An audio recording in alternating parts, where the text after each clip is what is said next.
everyone. A very warm welcome to the Center Stage interview powered by Boatshire, an initiative of RightSource Global. As you all know, Center Stage interview is a podium for you to exchange your thoughts, ideas, and experiences, and let us all go together. I am Dr. Madhulika Ketari, and today we have with us Ms. Suchita Vishnoi. She is a results-driven technology marketing executive whose impact reverberates across the corporate landscape and extends into realms of social empowerment. Her multifaceted prowess encompasses B2B tech marketing, thought leadership, demand generation, strategic communication, brand development, and business transformation. Hello, Ms. Suchita. A very warm welcome to your Center Stage interview today. So, how are you doing today? Thank you so much, Madhulika. Lovely. It's a great because I am on center stage and I get to do this discussion and talk with you. Thank you. Let me just get off with your first question of your Center Stage interview today. So, India is emerging as a superpower, and we are still going through a lot of transformation as an organization. So, what, according to you, is the key in marketing of a new India? This is a great question, and more so because it really helps us paint the big picture and look at the India growth story. More, keeping in mind what lies ahead. We're talking so much about Viksit Bharat. We have so much coming up, right, as far as India growth on the global canvas. So India's growth story is driven by both, I would say, legacy companies and startups. The startup culture that's shaping the nation's economic transformation. And, to thrive in this diverse and fast growing environment, I feel businesses must establish themselves as thought leaders and embrace the whole thing around CSRs. We have so much around corporate social responsibility that needs an uplift, employee well-being, and emerging trends. Of course, I'm not negating the fact that there is corporate governance and corporate responsibility of driving profits. So the key drivers for this transformation that India is seeing has some very important components, and I'd like to highlight some of them. Innovation being the top one, because positioning India as a global think tank by turning ideas into successful businesses is one of the key drivers for some leaders like us, right? Or all leaders. Basically, innovation is what is driving businesses today. So I would put innovation at number one. The other is the emotional intelligence, what we call EQ. So boards should lead ethically and using a lot of the intuition alongside data, because everyone's talking AI, everyone's talking data-driven businesses, but this whole element of being driven through emotional intelligence is extremely important because we are in the business of dealing with people, right, as businesses as well. So using intuition alongside data for social and financial success is another important factor. I think that will carve the growth of India, where India would be in a few years from now. The other thing everyone's talking about, and we read a lot in the media, is skill development.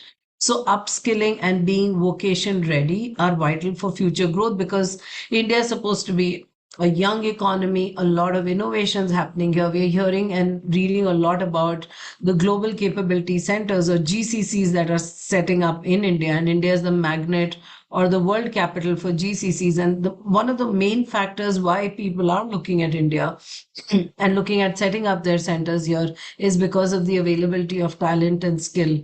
So the tech skill or vocation ready skills are very important in the growth story that India is achieving. The next thing that comes to my mind is the global impact and the local roots.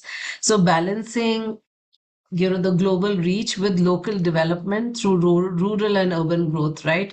We've got to be able to balance that. We are not completely in the developed state. We have patches and pieces where there's a lot that's happening, especially in tier 1, tier 2 cities, and there are cities that are they're just bubbling and coming up as far as infrastructure and growth is concerned. So just being able to create that global impact with local roots and ensuring we do the balancing perfectly to show up as a country with full of diversity, lots of opportunities, that's really essential.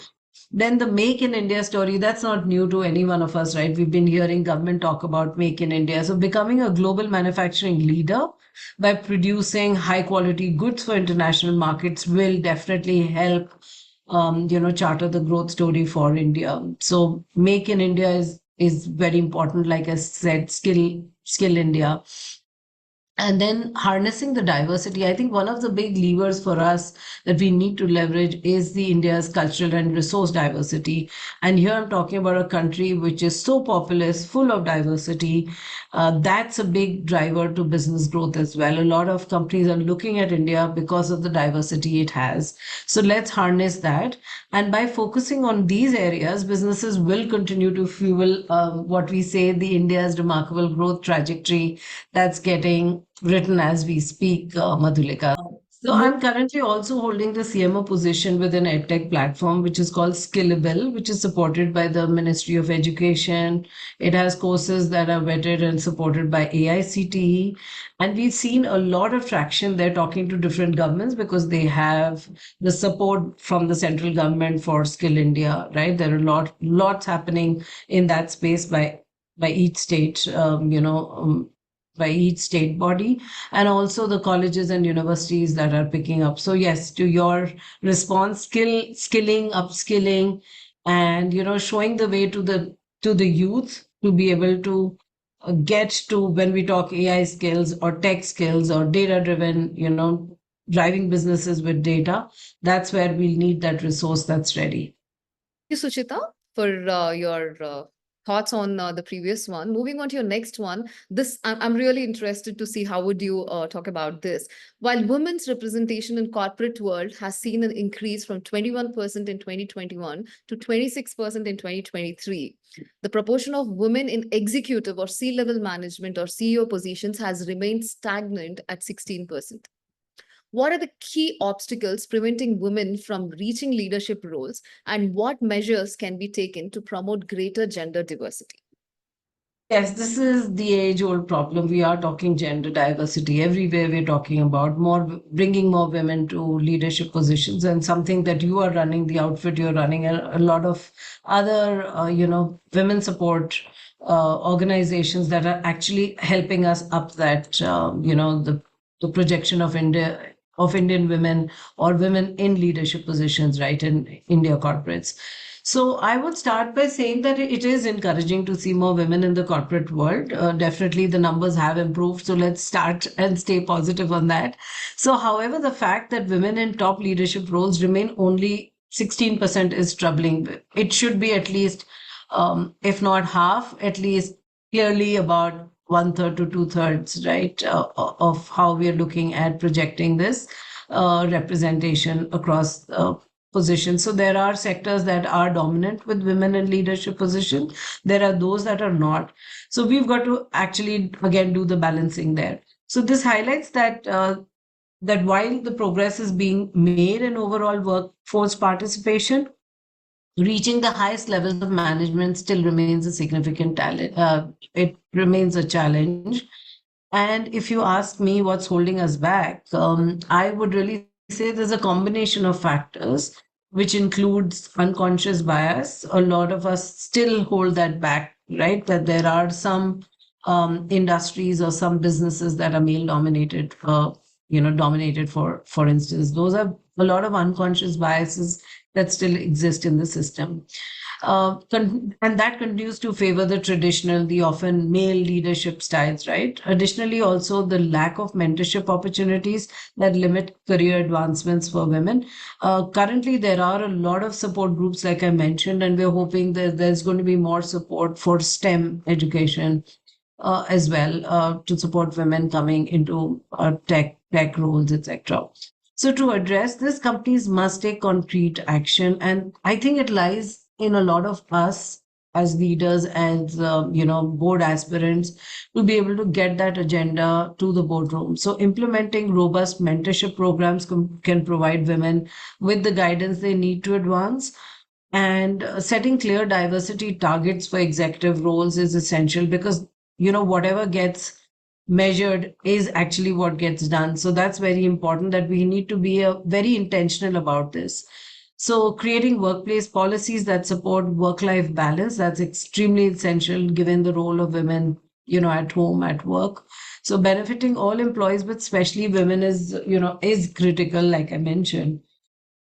And I do know a lot of organizations that are, you know, doing this, providing all the support that women need to be able to lead a more balanced or work life integrated, an integrated work life that they live. So in today's digital age, continuous learning is essential, and it's important that, like we touched upon, skilling and upskilling, those are very, very important. So women must focus on future proofing their careers. And when we say future proofing their careers, at any stage or any time of their career, they need to stay ahead on emerging technologies, data analytics, leadership, digital leadership, communication skills. All of that is very important, because developing soft skills like networking, public speaking, can significantly enhance their career prospects. And particularly in India, where targeted initiatives could help close the leadership gap, that's essential. How you show up in social networks, how you show up at real events, right? There are a lot of industry events, having speaking opportunities at those events, networking with the right, audiences, with your peers, and doing external facing roles is definitely something that can up the game for women in leadership positions. So moving on to your last phase of center stage interview, Suchita, uh, with over 2 decades of corporate experience with Fortune 200 companies and now having embarked on the journey to boards, how do you think you can bring value to companies as an independent director? That's actually an interesting one, because it's like me showcasing my value proposition, on this call, and during this discussion. So that's really interesting. So, I mean, let's go back to see what independent directors are expected to do. So independent directors, they do play a critical role. We know that, right? We've gone through understanding the role of an independent director, how are boards formed, and what is it that they are expected to deliver for a fruitful business. So, in driving a company's growth by just bringing objectivity and independent judgment to decision making is one of the key things. And we've got to see that they are helping to build long term trust and confidence, right, with all stakeholders, the shareholders, any stakeholder, external, internal. So, given, since you asked what is it that I would get, I would bring the wealth of my diverse experience, honestly. I have had over 2 decades of experience with corporates. So in governance, to advocate for strong compliance with legal and regulatory frameworks, ensuring that those are in place. That's really hygiene. That's the basic that's expected. So one is obviously the corporate governance, ensuring that there's a strong compliance of the regulatory framework that corporate India is expected to deliver.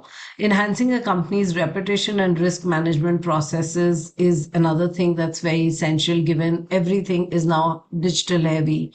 How do we ensure that, our digital assets, and there should be the right code of conduct, code of security to manage all our assets, whether digital or physical. So I would also contribute with strategic guidance based on deep industry knowledge that I have, and the GTM experience I've gathered across some of the top corporates I've worked with. All our global companies that I have performed roles specific to India geography the and across the globe. So, helping the company leverage market trends and technological shifts for growth and market expansions, one of the key values that I will get. I think no company now wants to restrict their geo only to a specific country.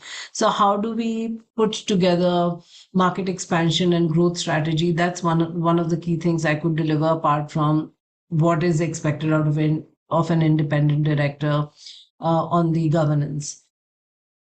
Also, areas around innovation. So, promoting innovation and digital transformation, that's very essential today for any company, whichever stage it is in. So, as an independent director, I would encourage the adoption of new technologies, just making sure that the culture is accepting, suiting, and open to the new technologies. So, the adoption of new technologies is easy to keep the company more competitive and be seen as a player in the market, right? So have that edge. Also in areas of corporate operations, which ensure transparency, prudent budgeting, resource optimization, all of which would drive growth without compromising any anything around the stability that an organization needs.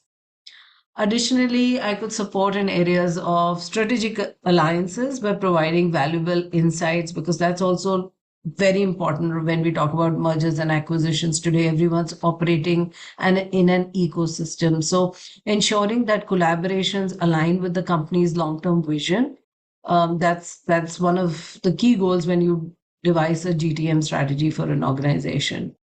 And influencing corporate culture by promoting ethical leadership and ensure that the rights of minority shareholders are also protected. I think I would definitely want to voice some of the minority shareholders to ensure that they are being protected as well.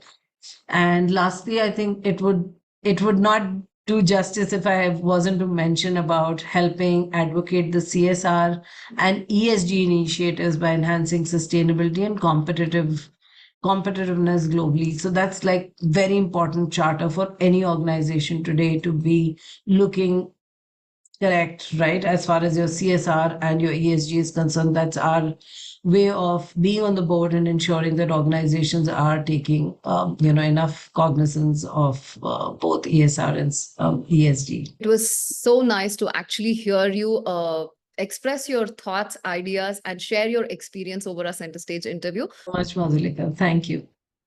So moving on to the last thing that we would want to know, now that you're a certified independent director, I want to understand how was your journey with Boardshire and RSG? Very interesting. I think all of you all have been very resourceful, supportive, hand-holding each of the candidates that you bring on board to show them the way, guide them. So I think it's been really good, and of course, it's also very self-driven, and it's very intentional. I think after 2 decades, over 2 decades, I did think that's the value I will bring to the corporate world, and I think you came in time.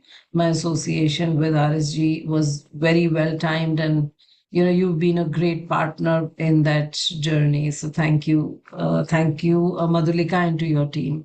Thank you so much, Suchita, for the kind words. It was really pleasure having you today at the center stage interview.